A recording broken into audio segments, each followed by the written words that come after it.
So outrageous the toll. You can lose all you have.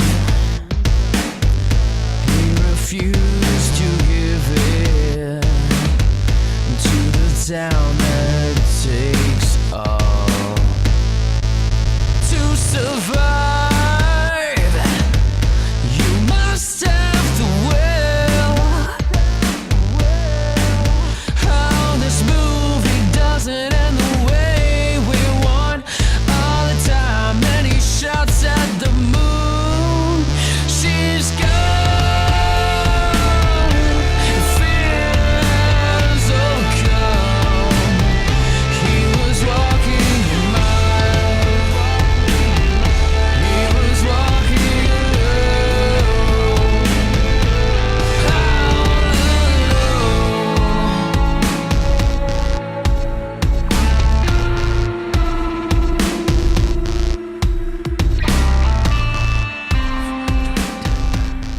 Remember, we start recording on potato. That's an old FTP tradition. Goes back, 30, 40 seconds. I mean, Dice Funk does the fruits and we do the vegetables. Everyone's got their niche. Exactly, and ours just happens to be a little more underground. What up there? Oh, yeah, you see to do that? Oh, because potatoes grow underground. Yeah. I just got that. That was really good. Yo, I'm so clever that I'm smart.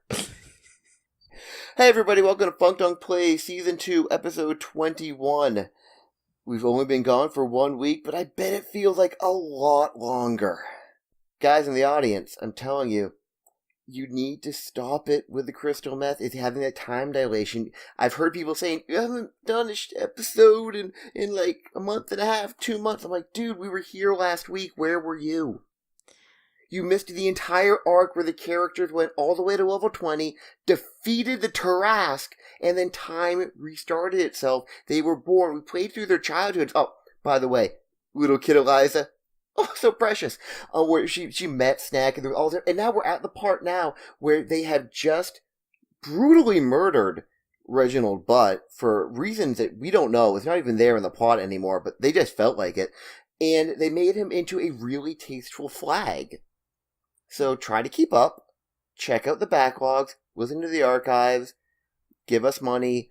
We'll take, I don't know, ferrets, small animals, sexual favors. Whatever you want to give us is just saying, Or give it to us. just some of the meth. Yeah, hey, I mean, if it's good, some blue ice shit, rock It it. makes you pretty.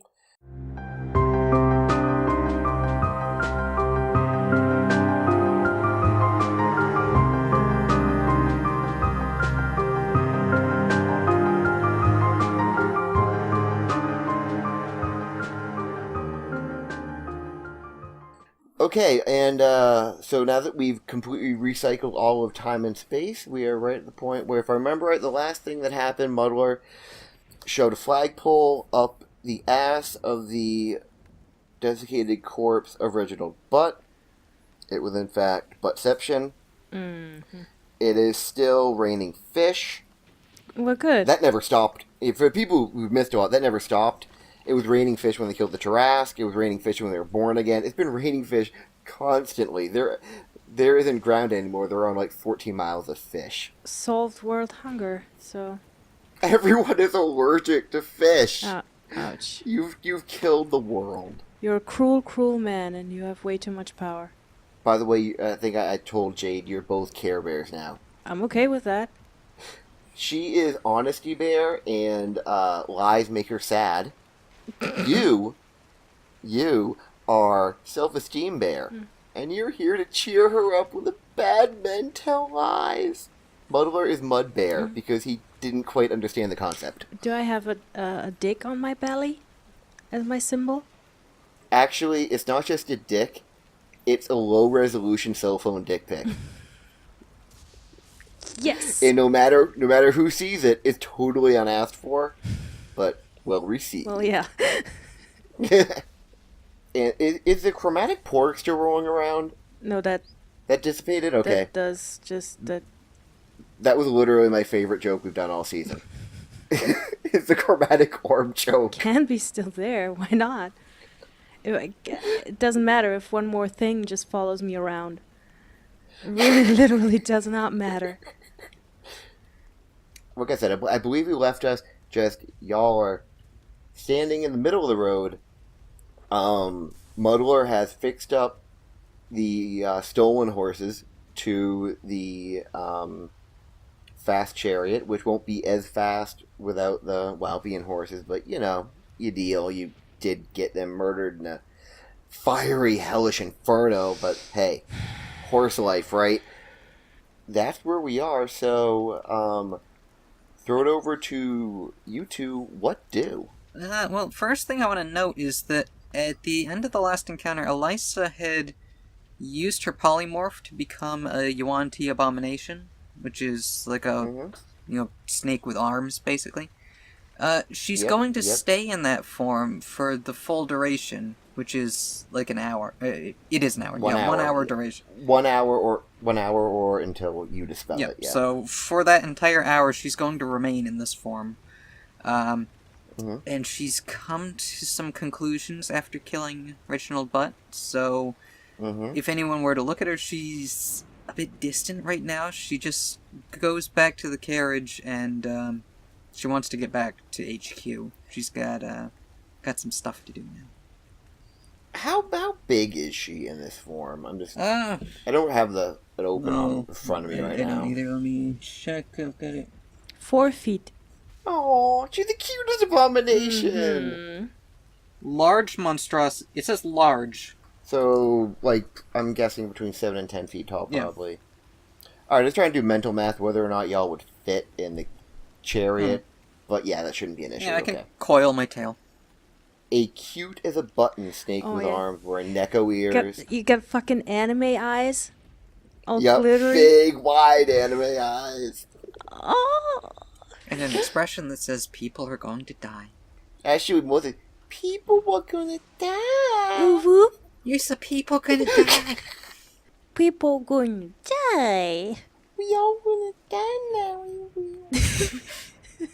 Bitches gonna get murdered, Annie. Oh, Snake-chan. Mother Twime.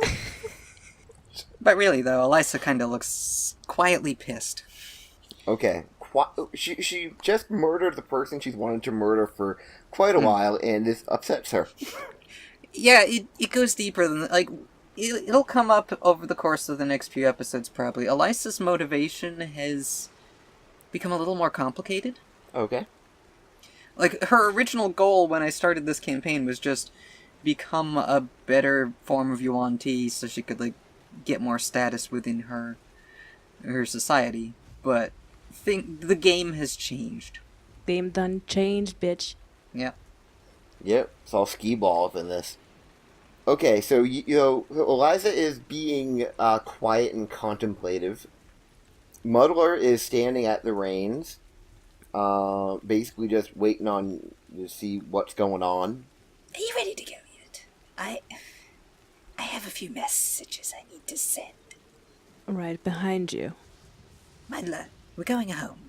Oh, she calls it home. That's sweet. All right, we're gonna hop in the carriage and, Muddler knows what to do now. So Muddler will gently coax the horses to do a relatively complex maneuver. It's kind of hard to do, really, a 3-point turn on a road this narrow anyway. I mean, it's not like a super narrow road, but turning a chariot around in it would be tough. But there's also wreckage and bodies. Oh shit, the bodies! And dead fish. So he's, kind of working it around. It's going to take a minute or two to get the chariot all the way turned around. Okay, they're doing dressage, is what you're saying. They are. They are doing some complex horse dances, but it's all necessary. It's needed horse maneuvering. It's not for show, okay? Once we're... It looks adorable, I bet. It does. All the horses now have big anime eyes, too. And for some reason, a human face, and they're prancing around. Don't ruin horses for me, please. They are now your horse prints. Both of them. Once we're a little ways away, once we're like 100 feet away or so, I want to throw a fireball over there. Just burn it. Okay. Burn it. Burn it. Burn it. Okay, Fucking burn it. that will work because while the fish are damp, they are not, like, soaking everything wet.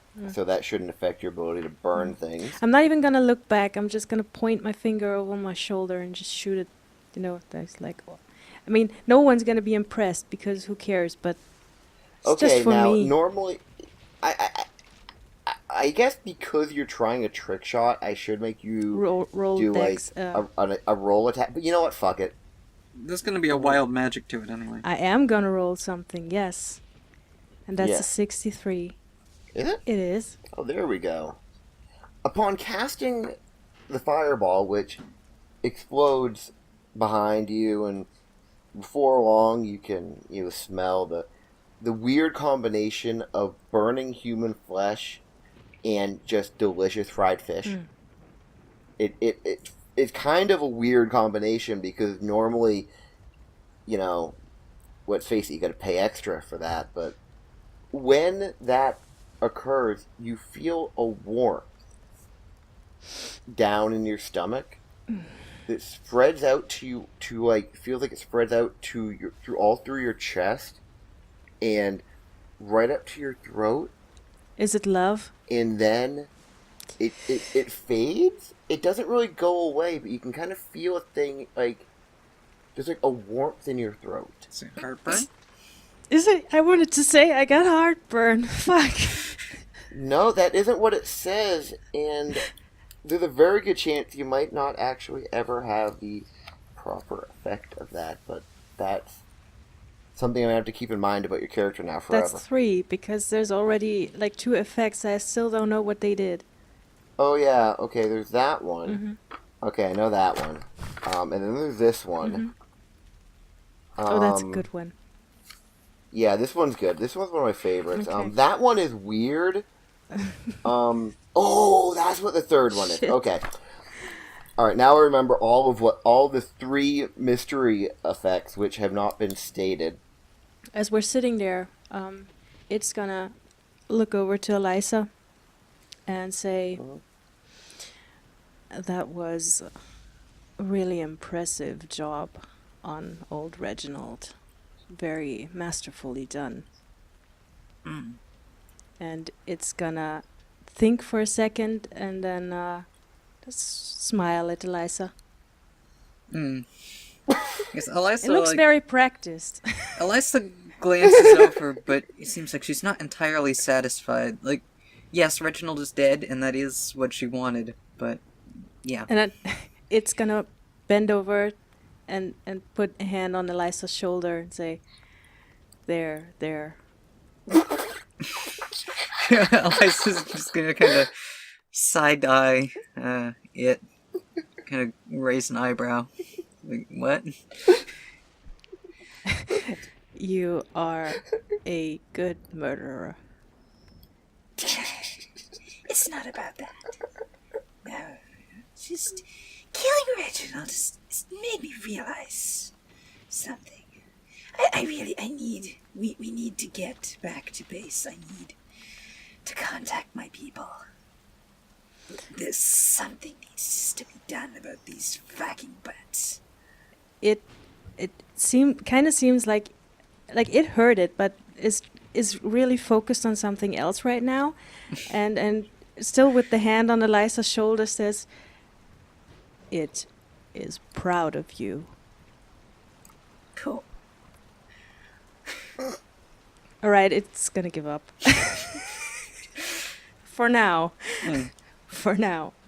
I still love the mental image of just a wooden there. One of my favorite running gags.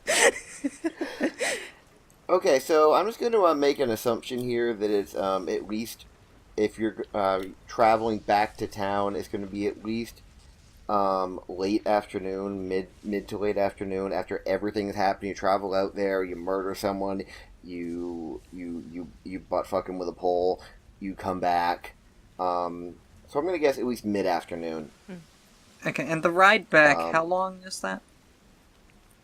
Shit, I don't know. I'm just trying to figure, am I still an abomination when I get back, or am I going to be back? The stuff I have planned could work either way, it's just for flavor. I would say you would probably have, the spell would have ended by the time you get Okay. back. As you, make your way, you do notice, considering this is the primary road to, the old, CDB, Casa del Butt, every now and then a large, moderately ornate carriage appears to be making its way rather hurriedly in the opposite direction. And they basically just pay you absolutely no heed, just wanting to travel, just go around you and make their way down the road as fast as they can. And because you're the only other thing on the road, it's not really difficult for them to make way. Yeah, they're all going home to lock down because of... Yeah, they're basically doing PPRLB, which is piss pants run like bitch. I mean, that's not particularly anything you didn't expect, because you knew what Prince Extelris was planning on doing. So I believe you kind of had a good idea of the potential ramifications of fallout of, declaring war. Would be that, the rich people would want to get away from the fighting. And Good for them. box themselves up in one location. That can easily be set on fire. Maybe. Neat. So we get back home and no problems? Oh, you get 2 stabbed with absolutely no problems. Okay. Well, if you're riding up towards the main gate, you will find that it is locked down, barred shut. Okay. Is there anybody there I can yell at?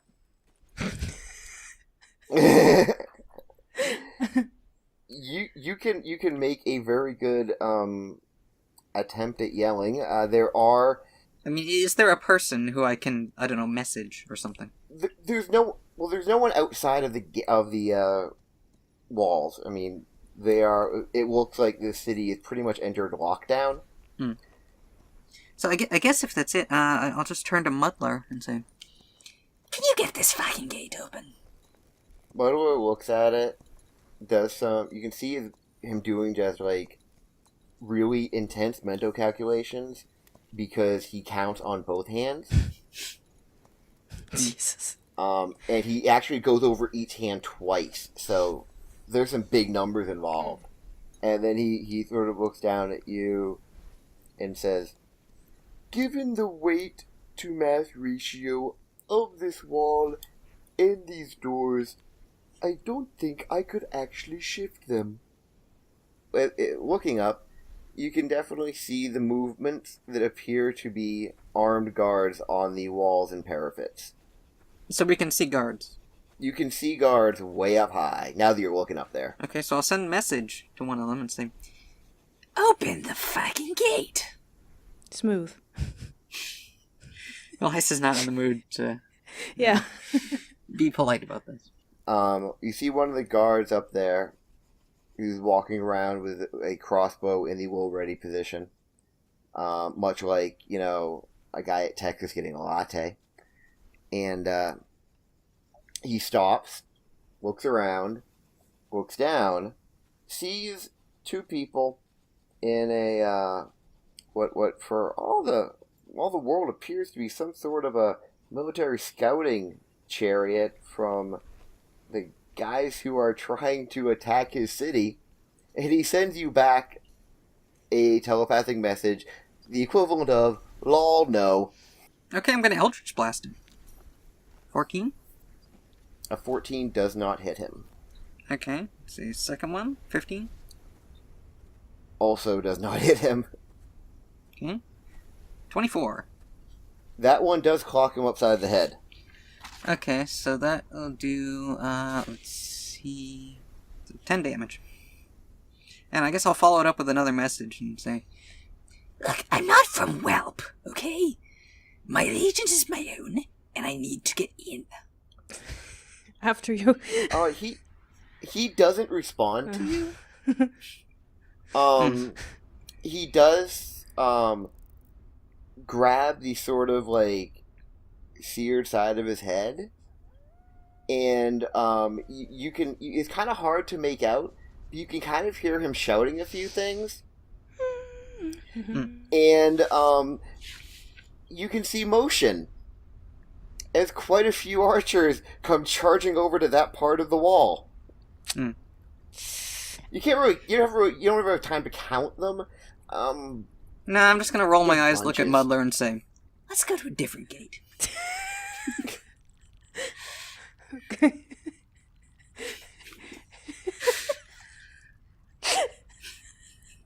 This is a Monty Python sketch. All right, okay. I am actually going to, I'm going to leave this up to the dice. Kirstine, tell me high or low?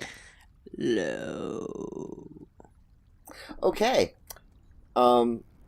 Basically, as your little party just very calmly and with seemingly no actual, like, affront or anything, just sort of starts driving off, not even in the opposite direction, but just sort of around. Yeah. None of the other guards believe the dude that you actually shot him with anything. And they're like, what the fuck, dude? They're just fucking travelers. What the fuck? He's like, she hit me in the fucking head with a fucking laser. Like, dude, listen, we're all worried about... Listen, okay, we all like to have fun, all right? It's true, we do. And listen, everyone likes to have a few drinks. It's great. I understand it's a stressful situation we're all in right now, and we're probably all going to die, but you have a job to do. Listen, I know we sometimes have a couple at lunch, but how many do you have? Your drinking is starting to become a problem, and we're your friends. So they're Right? having, all of the guards are having an intervention. Not all of them, but this little group are staging an intervention for this guard because they think he is that drunk that he fell down and hit his own head, and he's blaming these innocent people at the foot of the wall, and he could have gotten them killed. Perfect. Basically, he's shaking his head, and they're just like, one has his arm around him, patting him on the shoulder, leading him away from the parapets. Don't worry, man, we're gonna get you the help you need. We're not gonna have that kind of luck twice. Very compassionate guards are really concerned about their friend's well-being. I hope he really, I hope he makes it. I hope he can get his shit together. Do we find another gate? Yeah, I thought you said there were 3. Well, no, actually, I couldn't remember if I used the old 3-gate setup that I used last campaign for major cities. There's actually one I every 5 feet. Every 27 inches is a major 14-foot wide gate. Now, well, the city does have 2 main gates. Unfortunately, the other main gate, there's a lot going on over there. Ooh. Okay. Well, not like directly at the gate. I mean, the area directly at the gate is pretty bereft of anything except a few corpses. But there's an interesting thing. There's a large buildup. I mean, you can see them from the ground of archers and other various armed, city defender type soldiers on the walls over the other gate. And across the field, sort of, you might say just out of arrow range from them, is perhaps the largest single gathering of living creatures you have ever seen in your lives. It just looks like an ocean of mostly humans that it starts right at about where arrow range would end and just keeps going. There is no end to it. It's like if Lollapalooza got really, really mad and picked up swords. Heck, it's like if that thing that happened at Woodstock in the 90s, or the late or early aughts or whatever, when Limp Bizkit played Feel Like Breaking Shit and everyone rioted, if those people had jobs, okay, this might be what they look like. And it just goes on forever. This is like mass of just armored soldiers. Why are they standing outside? I believe you might say they are doing the beginnings of what one might refer to as laying siege. Oh, they haven't started yet. I thought they couldn't get in or something. And they were mad about that. No, they are an invading army. Big mood there. And this is their initial point of assault. And they are, in fact, massing for assault. Alright. Okay, so can we just hang back and wait for them to get the doors open so we can go inside? I mean, that's a thing you could do. I just want to get back to the church. I don't care about this war. I know, but the war is kind of in your way at the moment. Fucking war. There's kind of a war between you and the church. God damn it. I mean, alternatively, we could go to that old wizard tower in the other town, and maybe I can find some communication apparatus there. Now I'm just gonna... Is there a guy at the front, like, who looks a bit shinier than everybody else? You mean at the front of the invading army? Yes. Actually, there are several shiny men. Mm-hmm. A few shiny women. Ooh. And there is, in fact, at least one shiny bugbear, but they're too far away for you to tell if it's a male bugbear or a female bugbear. And I don't really, do you care. know much about bugbear anatomy? Seriously, do you? I don't No, even know you what a don't. bugbear is, so... Exactly. Mm-hmm. For all you know, it's a hairy orc. Is it? Maybe. Okay. So, I'm gonna hop out of the carriage, and what happens if I try to approach the shiny men, or one of them? Do they attack? It depends on exactly how you're doing this. Hands up. So what you're just like walking hands up, just sort of like yo. Which is like for a sorcerer, doesn't really matter, but I guess it You're shows. showing you're not holding Yeah. weapons, okay? Yes. And you've left the other two in the chariot. Unless they Yeah, are I'm coming along. hanging out in the chariot until I Okay. see what's going on. Mm-hmm. All right. Initially, you hear the rather disconcerting noise, which kind of sounds like 5 million people snapping their fingers all at once. Which is the sound of just hundreds of crossbows being lowered and aimed at you. In synchronized. Mm-hmm. But, Fair. You know, I mean, hey, you know, they're warring, they're doing a war, and you're just like walking into their war, which is rude. You know, I mean, That's how I roll. don't cock block their war, is what I'm saying. One of the shinier of the large shiny men raises his left hand in the sort of universal yo guys chill hand gesture, you know, and all the soldiers sort of like grumble and they kind of like lower the sights of their crossbows, but not all the way. Mm-hmm. But just like enough so it's not pointed at you, but like they could totally point it at you if they wanted to, you know. They just don't want to, that's all. They're making a choice. They're cool like that. Yeah. Alright, so the nearest shiny man. Yep, he is a very large shiny man. He is Is not he on hot? a horse. You can't tell he's wearing a giant suit of armor. Dang. He does have the okay, you want sexiness. He's got his beaver up.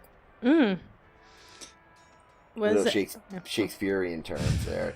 It basically means the front part of his helmet is up so you can see his face.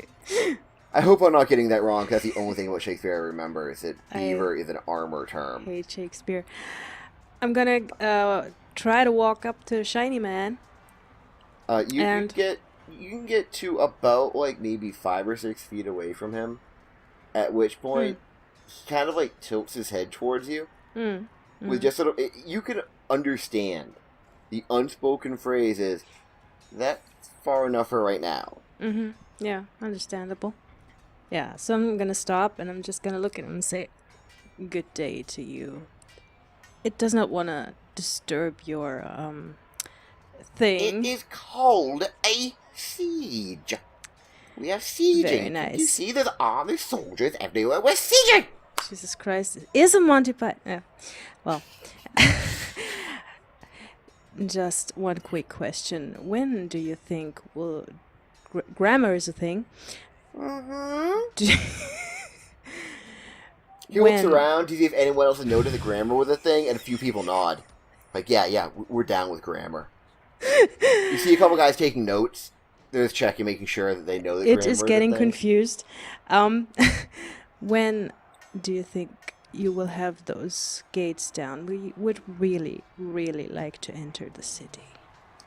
Well, given our current military strategy upon laying siege, we haven't done it in so long.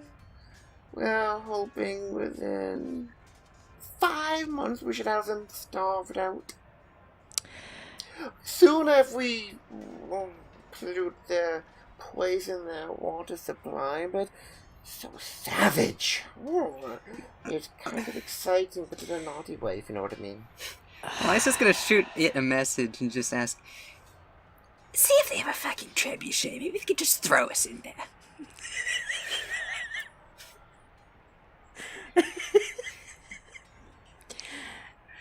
You are planning to stay out here for 5 months?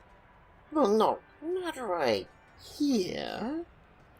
I mean, I'm only standing here for the look of it, you know? Then I'll go back to my tent. I'll have dinner. I'm having hamburgers!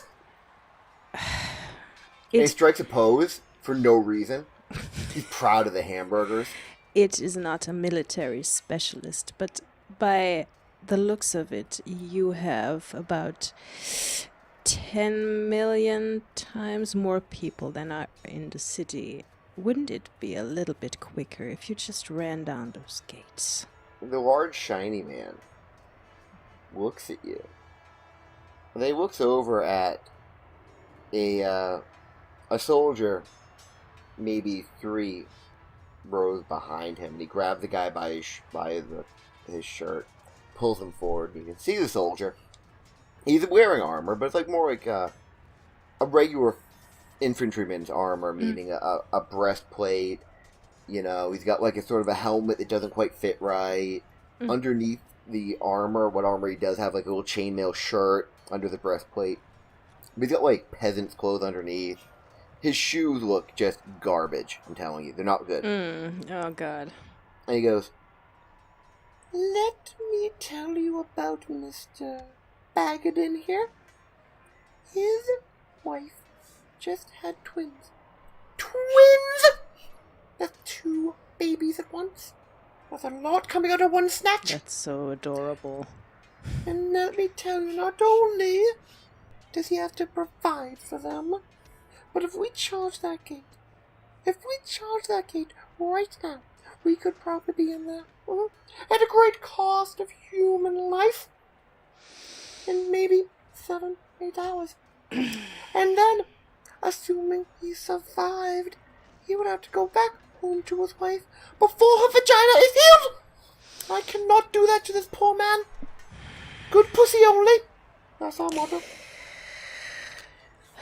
I guess meanwhile, Elisa's gonna look over at Muwder and, since we're over in the carriage, separate from this conversation, just ask him if there are any, like, I don't know, like a moat or like a water supply or something that would have like a secret way into the city.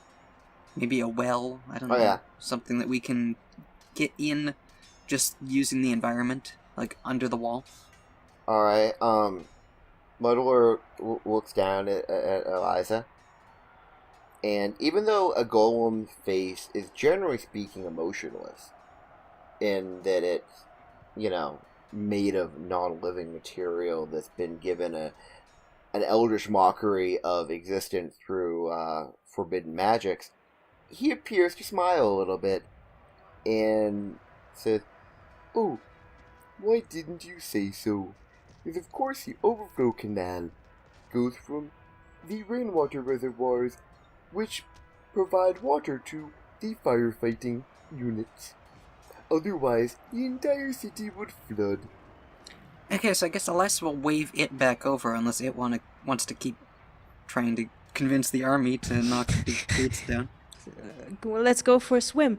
I'm gonna bow to the shiny man and say, thank you for your assistance.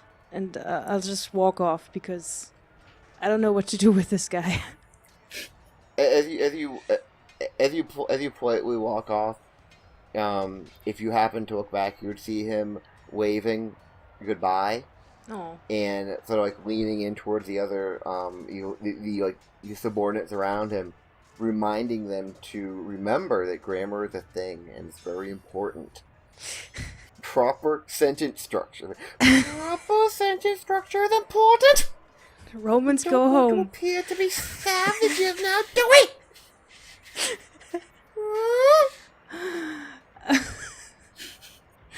Alright.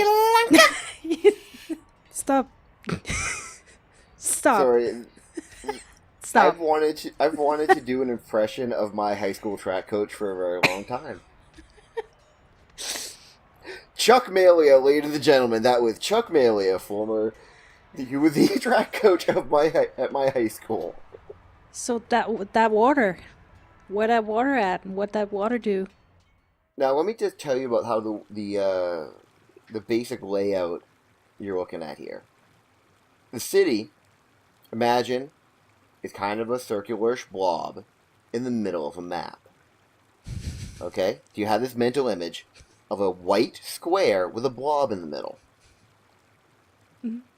Alright, now on the left side of the blob is the gate where you force someone to come to grips with his own personal problems.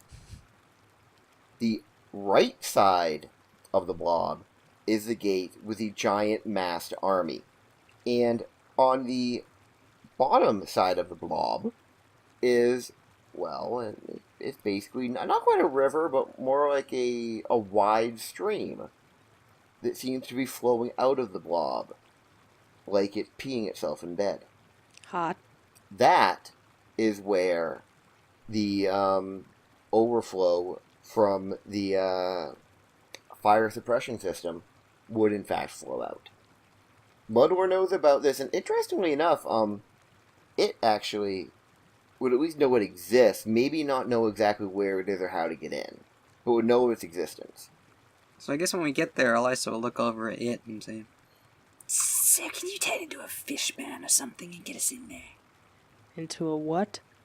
Into, I don't know, mermaid, whatever. Alright, just for anyone, for your information, what you're looking at, honestly, is the wall, and there is a semicircle, like a low stone gate, maybe only like 2 feet, the top of it, like the semicircle of stone bricks, with metal bars going, not horizontally, the other way. Vertical? Vertical, yes. I forgot my words for a minute. Happens. Vertical bars that are blocking any entrance through, and there is a, maybe at this point, I'd say about a 6-foot wide opening, basically, with water flowing through it. Mm-hmm. And again, like, there's about 2 feet between the top of the entrance and the actual level of the water. It's not flowing with any real particular strength. Mm-hmm. It's not quite stationary, but it definitely doesn't have a strong current. Okay. as a changeling, you can polymorph at will, right, or something? Like a person that can breathe on the water? Like, I think a Triton, maybe, in the Volo's guide might be able to. I don't get the abilities. I only get the appearance. Oh. Well, that's Elisa misunderstanding your powers.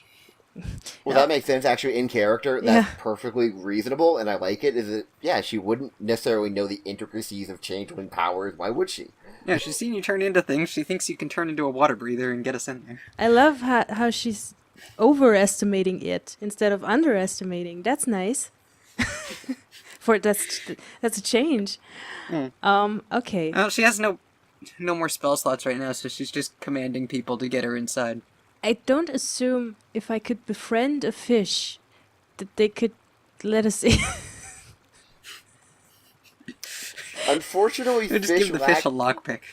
Fish Send him whack inside. the opposable thumbs needed to use a hammer and chisel to break through the mortar. Is there anything swimming in that water that looks like it could break open the bars or let us in some way? There's a very confused dwarf with a snorkel. But he's on the wrong side. He's not inside, right? He's outside. He's on the inside, and he doesn't know how he got there. Now, my headcanon is he got out there, he went out there for a swim, and then the war started, and now he can't get back inside. Fuck. Okay, let's see if Muddler can do anything. If not, I might have something, but I want to see if Muddler can help us out here. And I will give him guidance on his skill check. That's a 1D. Butt slap the mud butt. I know it's a nose grab in my case. Oh. He doesn't have. Does he have a nose? I don't even know. No. Do they have a nose? I don't. No. He doesn't have a noticeable snoot, but he gets a 1. He gets a 1. Alright, so then it's a 13. A better than average. However, these are sturdy, relatively hardcore steel bars, and he wades into the water, grabs each one with a hand, and he makes, even though he doesn't really, like, breathe, he kind of,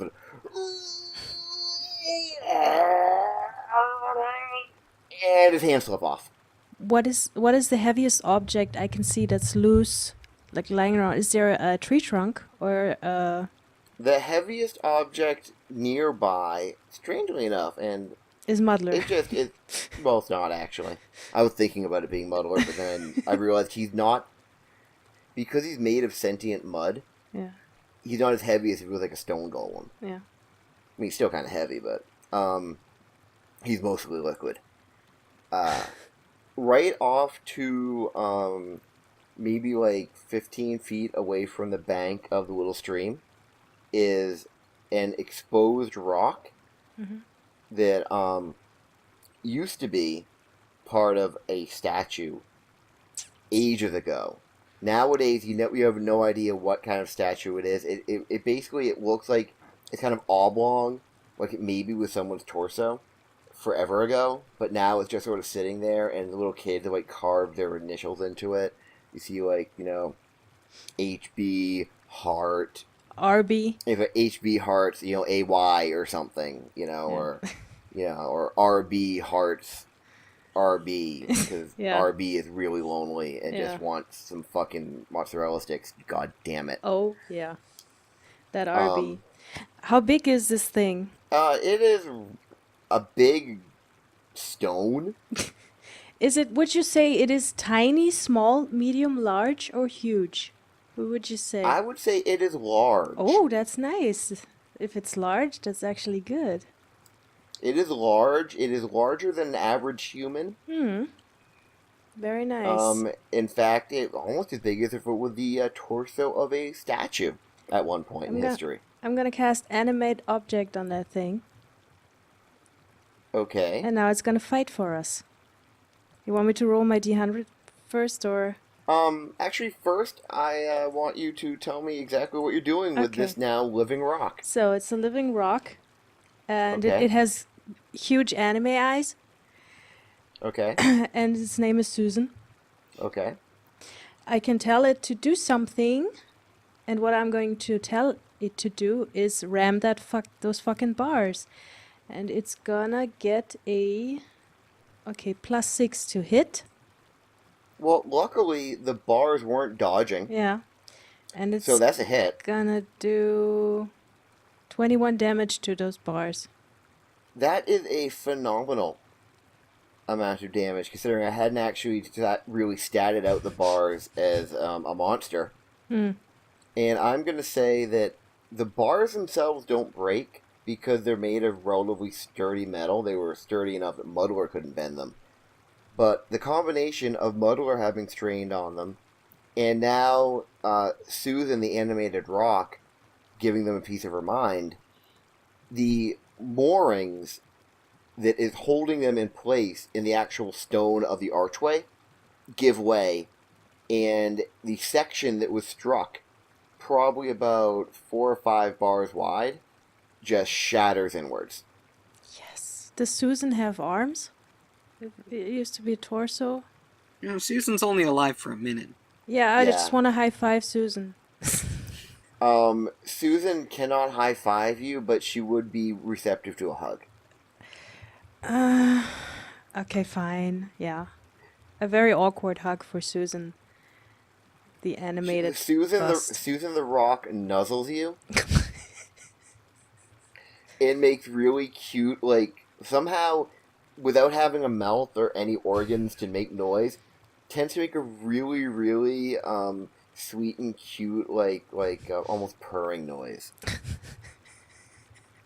And for a moment, just a moment, it understands what love is. Yeah. And then that feeling fades away. I'd like to ask Muddler, point to Susan and say, Muddler, would you be so kind and carry that? I want to take her with us. I'm just gonna prop the stone up in your room. This is my friend now. Your pet rock. Okay, I do warn you that this is a very large piece of stone, and that while carrying it, Muddler will be unable to do anything other than follow you. I mean, He can set it down if he has to. yeah, I can sit her down if we have to do. I mean, if you get into a situation where you are attacked, Hmm. it will take at least 2 rounds for Muddler to set the thing down and be ready to do combat. Look, someone would have to That's fine. to tell me, otherwise I can't I leave just- Susan I just- behind. Okay. Muddler No picks up stone left behind.